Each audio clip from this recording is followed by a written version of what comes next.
Agora sim estamos gravando, né? Então vamos lá. Ontem, mais uma vez aí, boa noite, bem-vindos para todo mundo. Que bom que vocês estão efetivamente comparecendo nas aulas e tudo mais. Isso mesmo. Vamos continuar. Nós ontem falamos sobre algumas regras gerais sobre as tutelas de urgência, falamos sobre as modalidades da os requisitos para concessão, né? Falamos sobre fumus boniuris, periculum in mora, reversibilidade. Trabalhamos também com um provimento um pouquinho diferente, que nós não encontramos na legislação, que é aquela tutela de urgência satisfativa autônoma. E o que é essa tutela de urgência satisfativa autônoma? Lembra disso? É aquela tutela antecipada, só que sem reversibilidade, né? Ao longo das nossas aulas, nós temos trabalhado em torno de fazendo algumas anotações no chat para que possamos complementar o material que é disponibilizado aos senhores. Então, faz parte dessa complementação trazer novas informações que acontecem aos montes, principalmente pensando na prática processual, na experiência mesmo que vocês vão adquirir com o tempo, mas também já cortando o caminho de alguma maneira, né, para facilitar a vida de vocês. Se algumas coisas a gente bateu a cabeça e vocês não precisam bater, então vamos tentar encurtar esses caminhos. Então, foram apresentadas além desses requisitos, essa modalidade diferenciada, que é uma tutela de urgência que, a princípio, seria impossível de ser concedida à luz da própria legislação, mas que a prática demonstra que ela é justamente concedida, né? Não só a prática, como a teoria principiológica. Nós precisamos analisar o direito, nós precisamos analisar a experiência processual, sempre à luz de uma principiologia. Essa é uma dificuldade que a gente observa nos operadores do direito e até mesmo nos pesquisadores de processo, seja processo civil como processo penal, mas a impressão que eu tenho é que no processo penal isso acontece menos, porque se lidam com valores mais declaradamente constitucionais, como liberdade, por exemplo. Mas nós não podemos ignorar o fato de que o processo civil ele está se constitucionalizando. Já deveria tê-lo feito há muito tempo, mas agora, desde esse Código de Processo Civil, que entrou em vigor em 2016, nós temos um despertar para esse olhar constitucional do processo. Ainda estamos longe de um modelo adequado, mas estamos mais próximos do que estávamos há 10 anos atrás. Então, estamos caminhando e você vai observar ao longo dessa nossa conversa, das tutelas provisórias principalmente, dos procedimentos especiais, um ou outro detalhe, mas você vai observar que existe um caminhar nesse sentido, de observar a Constituição, cumprir os valores e os vetores constitucionais para se conduzir um processo. Então, decisões pautadas nisso, e que muito mais do que pautadas na própria regra prevista no CPC. Bom, ultrapassadas essas circunstâncias que foram trabalhadas na aula de ontem, nós paramos aqui, né, na forma de conceder uma liminar. E aí eu me lembro que nós encerramos a fala de ontem dizendo assim: é possível termos uma liminar concedida liminarmente, e que liminar concedida liminarmente não é uma redundância, é efetivamente uma nomenclatura técnica. Nós temos liminares que são concedidas liminarmente. E aí eu coloquei para você, né, que quando a concessão da liminar ela ocorre liminarmente, o que isso significa? Significa que ela foi concedida ou negada, porque ela pode ser negada liminarmente sem ouvir a outra parte. Pessoal, nós precisamos entender que, diante dessa situação concreta, nós observamos a previsão do Código e vemos lá, artigo 300, ele nos diz no parágrafo 1º. Deixa eu pegar aqui o CPC. Vocês têm projetado aí o artigo 300, mas só o parágrafo. O artigo 300 ele vai falar dos requisitos, né? Ele diz o seguinte no caput: A tutela de urgência será concedida quando houver elementos que evidenciem a probabilidade do direito e o perigo de dano ou risco ao resultado útil do processo. E aqui nós estamos falando de probabilidade do direito, fumus boni iuris, e risco, né, perigo de dano, periculum in mora. Falamos sobre isso ontem. E aí vem o parágrafo 1º. Para conceder essa tutela, e isso está projetado, né, para a concessão dessa tutela de urgência, o juiz pode, conforme o caso, exigir caução. E exigir caução para ressarcir eventuais danos por conta da reversibilidade. Qual é a lógica por detrás disso? Se o juiz está com um pouco de receio de deferir a tutela, ele pode falar assim: defiro a tutela pleiteada pelo autor mediante o depósito de uma quantia X. Por que ele faz isso? Porque se por acaso lá na frente ele perceber que o autor não está tão certo assim, né, que ela vai ser revogada, se isso gerou prejuízo para a outra parte, o dinheiro já está ali para arcar, para custear os prejuízos daquele que se sentiu lesado. Nós vamos falar em seguida sobre a responsabilidade pela efetivação da tutela de urgência, e como que isso tem que ser interpretado, né, ou até mesmo conduzido. Mas vamos lá, vamos por partes. Então, a gente tem essa previsão no Código de que o juiz ele pode exigir caução. E aqui nós teremos uma concessão da tutela de urgência mediante caução, mediante uma garantia, mediante um depósito ou a entrega de algo. E temos no parágrafo 2º que a tutela ela pode ser concedida liminarmente, por isso que o termo não é equivocado, concessão da liminar liminarmente ou após justificação prévia. Vamos lá. Primeira situação, o juiz pode, então, deferir uma tutela provisória exigindo uma caução, exigindo um pagamento, exigindo uma garantia, exigindo a entrega de alguma coisa. Isso é perfeitamente possível. Acontece isso? Não é tão incomum, de verdade. Quando eu tenho, por exemplo, discussões que envolvem dívidas, discussões processuais monetárias, e aí o autor alega que aquilo que está sendo cobrado para ele é mais do que ele deve, é bastante comum que o juiz, ao conceder a tutela de urgência, ele diga, então deposite o incontroverso, deposite o valor que você entende que é o valor devido, como uma forma de dar uma mínima segurança, porque depois isso vai facilitar, inclusive, a fase de cumprimento de sentença depois, porque o dinheiro já vai estar ali, né? Então, existem vários casos em que é bastante comum e possível que o juiz determine a caução, determine o depósito, sabe? De alguma coisa em juízo. Mas não que seja uma obrigatoriedade. Nós temos aqui que é uma possibilidade, é uma faculdade dada ao juiz, exigir caução para conceder, para deferir uma tutela de urgência. Tá? Isso é uma possibilidade. Bom, segunda situação, ele pode deferir liminarmente. Vamos deixar isso que a gente falou ontem por último. Ou após justificação prévia. Jovem, muito cuidado aqui. Cuidado para não achar que justificação prévia e audiência de justificação prévia são sinônimos. Não que não seja a mesma ideia, mas quando o código diz após justificação prévia, isso não significa que necessariamente tenha que ser uma audiência. Tá? Essa justificação prévia é a apresentação de uma justificativa. E o que é essa justificativa prévia? Prévia no sentido de ser anterior à decisão do juiz. Percebe como é lógica, inclusive a nomenclatura que é utilizada? Então, essa exigência de justificação prévia é ouvir a outra parte.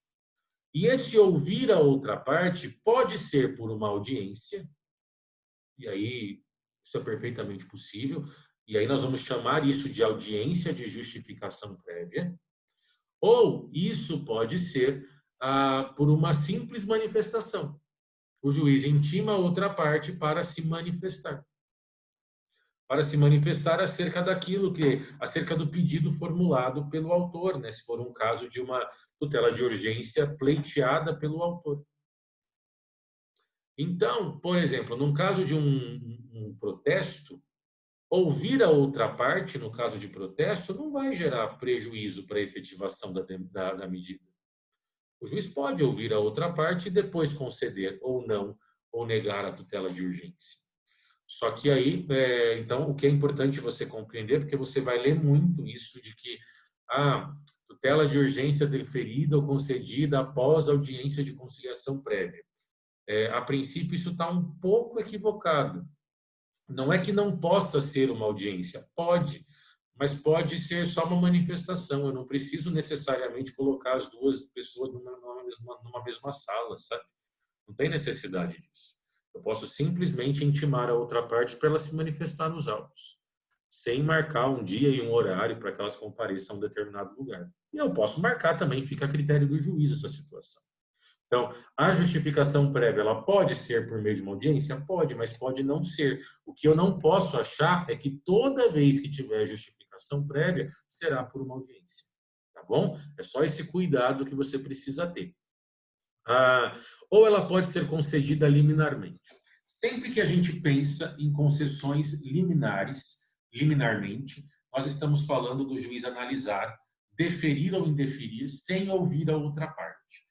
Então, aqui é algo que a gente lê bastante nas petições de pede-se ou requer que Vossa Excelência defira a tutela de urgência pleiteada, inaudita, altera a parte, ou seja, sem ouvir a outra parte. Aqui a gente está falando de um deferimento imediato, porque, jovem, convenhamos, se o juiz condiciona o deferimento a uma caução, ou se ele retarda a análise para após a justificação, isso inevitavelmente vai atrasar. Inevitavelmente vai atrasar. Então, vou te dar um exemplo de uma situação que aconteceu agora, em um processo da semana passada. Houve uma situação da parte do autor processando a universidade em que ele se encontrava.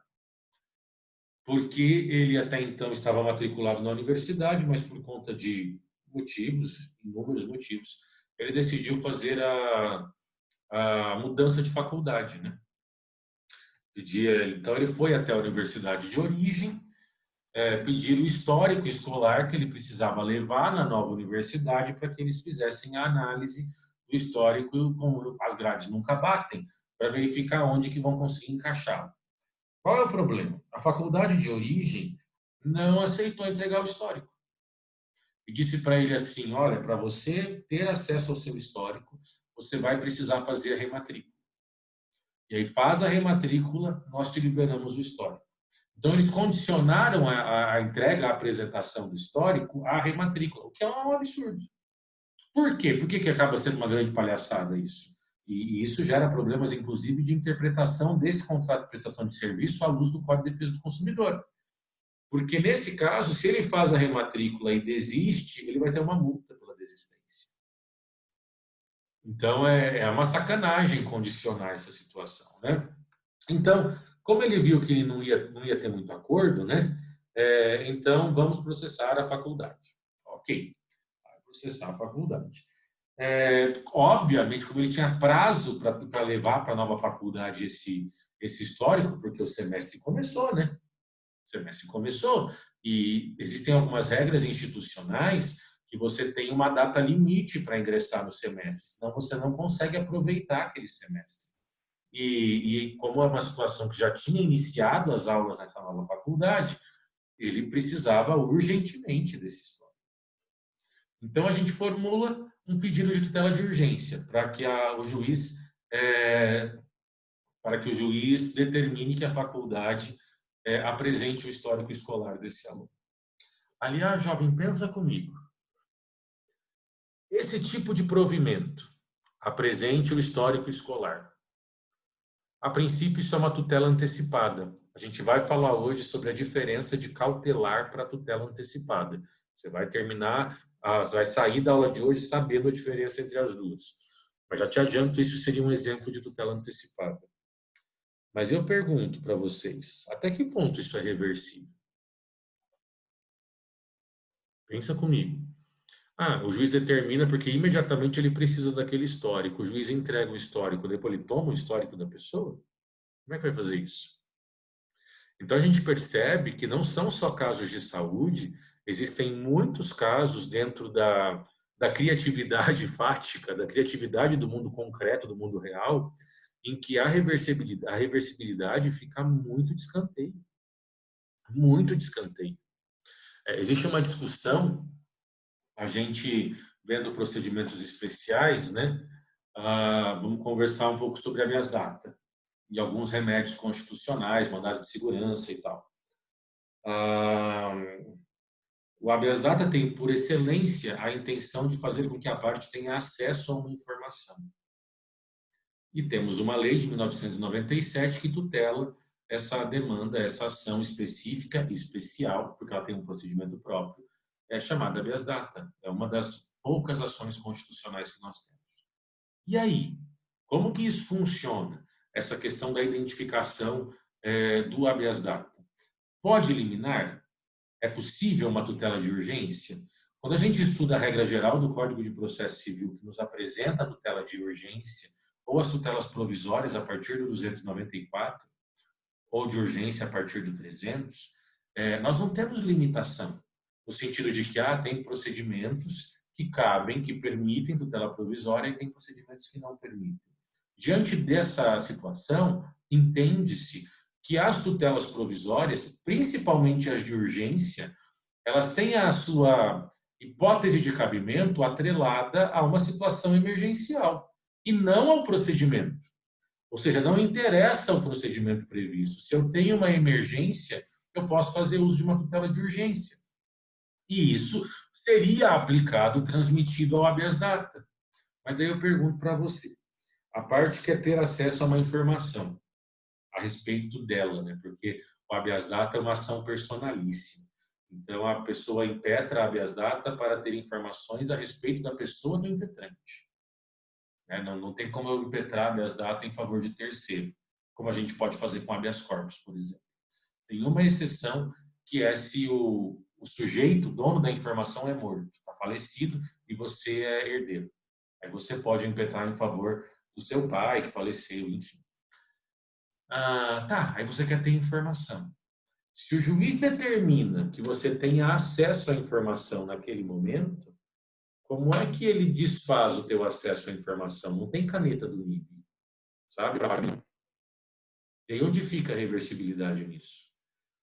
É muito legal a gente parar para pensar nessas situações, porque quando a gente vai para a prática, e essa prática ela é processual, não é material nunca, o material é tudo muito fofinho, tudo funciona no direito material. Quando a gente vai para a prática, a gente fica diante de algumas sinucas em que a resposta não é tão certa, porque a gente começa a perceber que, de fato, as coisas não são pretas e brancas, somente pretas e brancas. Existem várias nuances entre essas duas tonalidades. E aí o que a gente vai chamar de zona cinzenta é onde residem as grandes dúvidas. E diante dessas grandes dúvidas vai a capacidade argumentativa e criativa do próprio administrador do direito, do advogado, enfim, da condução da audiência. E isso que é muito legal. Isso que é muito legal, porque daí abre margem e espaço para essas discussões, onde a gente consegue realmente trazer outros elementos diferentes, sabe? Então, aqui, nesse exemplo que eu dei para vocês, fica a dúvida, né?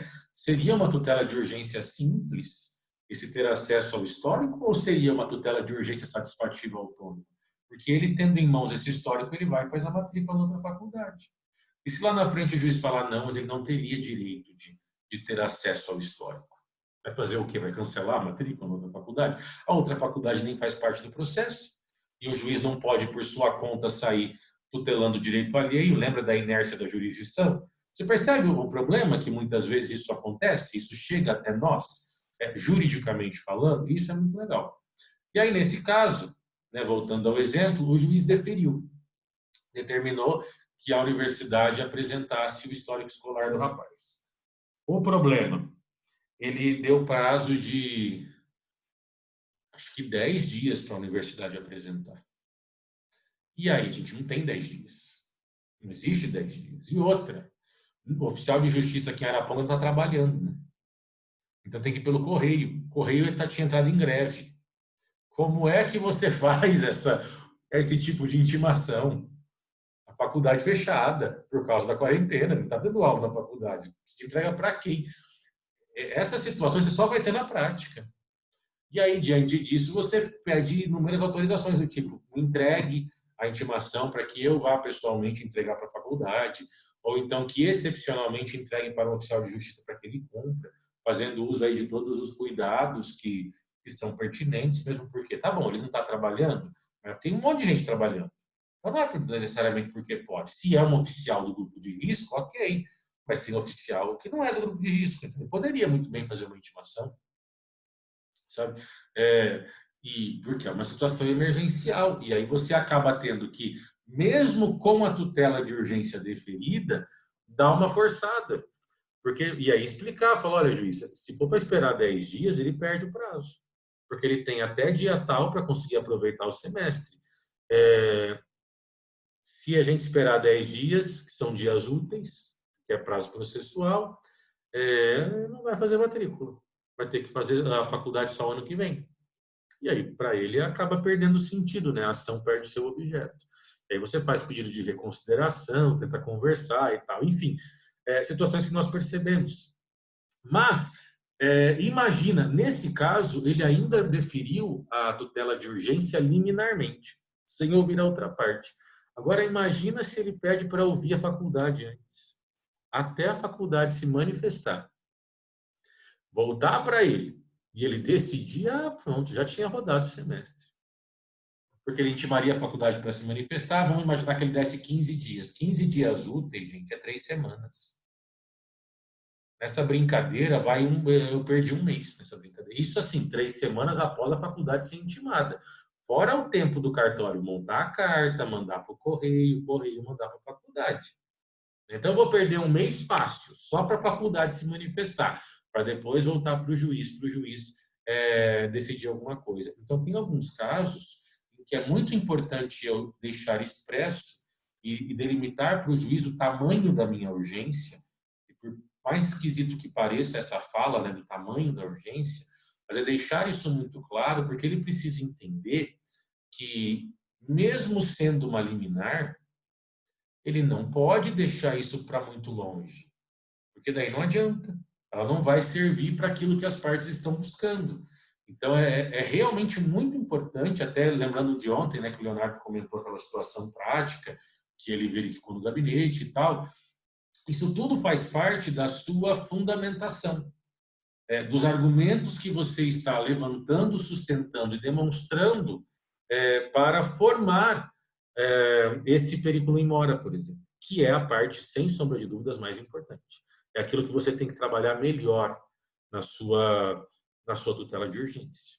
Demonstrar realmente essa necessidade, esse perigo, sabe? Então, isso é fundamental. Fundamental mesmo. Então, são coisas que a gente precisa efetivamente fazer. Bom, uma discussãozinha bacana e pequena, mas que é importante a gente sempre relembrar. Nós temos a possibilidade de uma tutela de urgência ser concedida liminarmente. Eu pontuei sobre isso ontem, mas é importante eu retomar. Nós não podemos nos esquecer que existe no artigo 9º e 10 do CPC aquela proibição da decisão surpresa. Então, o juiz, ao decidir algo em desfavor de alguém, sempre precisa dar a essa pessoa oportunidade para se manifestar. A regra da proibição da decisão surpresa, ela não se aplica. Uma das exceções são as tutelas de urgência. Por quê? E aqui entra a fala de ontem. Em algumas tutelas de urgência, a surpresa é um requisito necessário para a satisfação, para a eficácia dessa medida. Fala, Jonathan. Professor, um caso que aconteceu lá no Ministério Público esses dias. Primeiro, eu queria tirar uma dúvida com o senhor. O habeas data, ele é impetrado só contra instituições públicas, não? Não. Privadas também? Também. Na verdade, Jonathan, quando a gente pega a lei do habeas data, primeiro que a gente tem uma regra constitucional que fala a possibilidade do habeas data para a tutela, para ter acesso a informações acerca da pessoa do impetrante, sendo que essa informação ela consta em banco de dados de caráter público.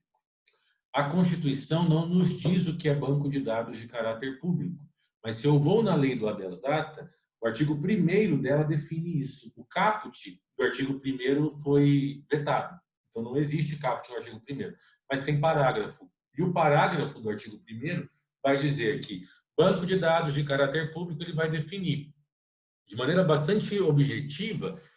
A gente vai entender que é banco de dados de caráter público aquele banco de dados que é acessível ou ao público, em que as pessoas podem ter acesso. Então, ao mesmo tempo que majoritariamente serão entidades públicas, sim, mas eu pego a Serasa, por exemplo, que é uma entidade privada, ela mantém um banco de dados e é de caráter público, porque a associação comercial faz consulta. Então, é um cartório, tudo bem, é do Estado, é público, mas é banco de dados de caráter público. Eu posso pegar o CPF de qualquer pessoa, ir ao cartório e consultar o que essa pessoa tem registrado em seu nome. Mas não há essa vinculação de ser necessariamente um órgão público, um banco de dados mantido por um órgão público. O que a chave é ser um banco de dados de caráter público, que pode ser acessado por qualquer pessoa. Também temos uma restrição, que é, ainda que seja uma informação acerca da pessoa do impetrante, né, ainda que seja uma situação dessa, se for uma informação mantida em um banco de dados que não é público, ou que possa envolver uma questão de segurança nacional, a pessoa não tem o direito de ter acesso à informação, porque daí nós temos um sopesamento de princípios em que a segurança nacional, em que o bem da coletividade, em detrimento da proteção do indivíduo, vale mais do que simplesmente deixar a pessoa ter acesso ao que ela está curiosa. Tá? Mas não precisa ser só banco, órgão público, não. Mas continue. Entendi. Ocorreu uma questão que uma senhora que prestou concurso para ser professora na cidade, ela precisava do comprovante de uma pós, que ela tinha terminado há muito pouco tempo. E tem uma portaria, que eu não me lembro o número agora, do MEC, que fala que a instituição tem o prazo de 60 dias para liberar o comprovante dessa pós, né? E aí ela veio conversar com a gente porque a instituição falou para ela que tem esses 60 dias, que ela entregaria dentro do prazo de 60 dias, só que ela já precisava entregar logo por conta desse concurso, né? As documentações exigidas. E aí eu fui perguntar pro pessoal lá, eles falaram, não é com a gente, pede para ligar na sede.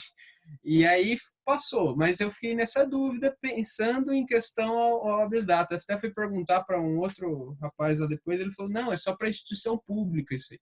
Como é faculdade privada, não tem a ver. Aí eu fiquei na dúvida. Mas a questão é o que ela podia ter feito daí? Porque tem a previsão lá nessa portaria de 60 dias, então a instituição está dentro do prazo. O que ela poderia ter feito? Ok. Essa realmente é uma situação um pouco delicada. Ela poderia fazer uso de uma medida judicial para tentar antecipar a emissão, só que a gente sabe que existe o prazo para a emissão desse diploma e paciência. Se a instituição está mesmo dentro do prazo, isso faz parte de uma possibilidade legal, então aí nós temos uma justificativa plausível pela resistência, porque a gente tem que pensar assim, é a lógica processual. Ela, como autora, apresenta uma pretensão, né, que é aquilo que ela deseja. A outra parte, o réu pode acolher a pretensão, se submeter a isso, que a gente vai chamar de reconhecimento, ou pode resistir.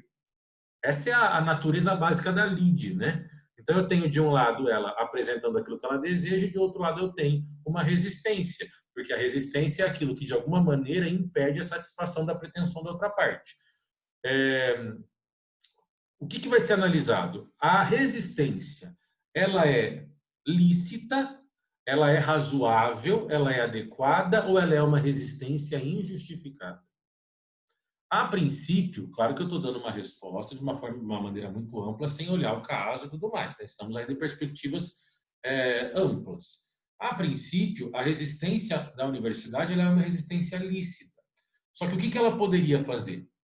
Por mais que a faculdade tenha lá o prazo para a emissão da certidão do diploma, nós temos legalmente reconhecido aquela colação de grau antecipada.